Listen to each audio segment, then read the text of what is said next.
Hey everybody, welcome back to the Bible reading plan. Today we're in Hebrews chapter 3, and there's a few things that I just want to focus on today that I never really grabbed hold of too hard until now. But I look at chapter 3 here, and I'll start in verse 13. It says, "But encourage one another daily as long as it is called today, so that none of you may be hardened by sin's deceitfulness." So first of all, that's a warning, right? Encourage each other so your hearts might not be hardened. So your hearts won't be hardened, because our natural inclination is to drift towards sin, right? And I think we talked about that yesterday.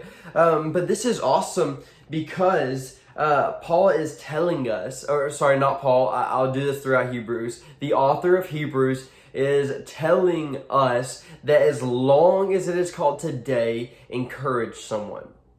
So what that means is, do not let today end without you going and encouraging someone. I don't know what time it is for you, but I'll tell you right now, or I'll ask you, don't let today end before you encourage people. Let's say 5 people today I am going to encourage. I'm going to lift them up. And this could be, visiting them when they're sick, helping them out, checking on them. But most importantly, this is spurring someone on for the gospel. Maybe it's a text saying, "Hey man, I read this verse today," or "I thought of you when I read this. I want to encourage you to live this way. I want to encourage you to keep living this way, to keep going, to keep acting." Maybe it's an uplifting voice in person or through someone else. But nevertheless, we need to be those who encourage people. So don't let the day end without you encouraging. And tomorrow, make that who you are, an encourager. Make that who you are, as someone who encourages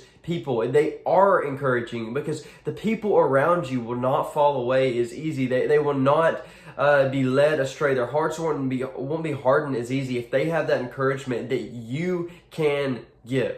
I'm thinking about it right now. It's like one of the most valuable things to me is a good encouragement, and I can give that out to someone else for free. You think of just one compliment to a stranger can make their day. What would one encouragement to a fellow believer do for their walk with Christ, right? We have this valuable thing in encouragement. Well, we just don't give it enough. What are we doing, right? And Paul, the author of Hebrews, goes on and he continues to talk about the Israelites who complained and they were led away and astray. And he says their bodies were left in the desert. They died and they did not enter the promised land for a long time. A lot of them didn't enter the promised land because of their unbelief. They walked around 40 years in the desert, and there's a generation that God was like, "Okay, you don't believe in me. I said I would give this to you, but you trusted in a few people who said that there were giants in the land, and you said there's no way our country can defeat theirs if they have walls and giants." And God says, "I've led you this far, and you still don't believe me? Do you not remember me parting the Red Sea?"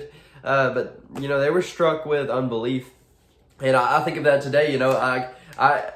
I'm put myself in their shoes and be like, if I would have seen the Red Sea open up, then I would know that God could protect them when they enter the promised land. But me sitting here knowing that God has opened the Red Sea, God has led Israel in the promised land, entering my problems daily and still getting worried, still believing that God can't take me through these things, it's like I'm just in their shoes. But Paul, author of Hebrews, is warning right here. He's saying these guys had, they had catering from heaven through manna. They were hardened from unbelief, and they died in the desert because of it. And so you need to be warned today that the lack of encouragement can cause someone to drift away, to drift towards unrighteousness, towards the world. And a word from you today could be what helps and allows someone to pursue Jesus better, freer, more wholeheartedly, could encourage them to go live with reckless abandonment for Christ instead of reservation and comfort into the world. But I'm going to leave you with that, an encouragement, a challenge. 5 people today, encourage them. And tomorrow and the next day, make that who you are, someone who encourages. Thank you for joining me in the Bible reading plan. I hope to see you tomorrow in Hebrews chapter 4. Bye.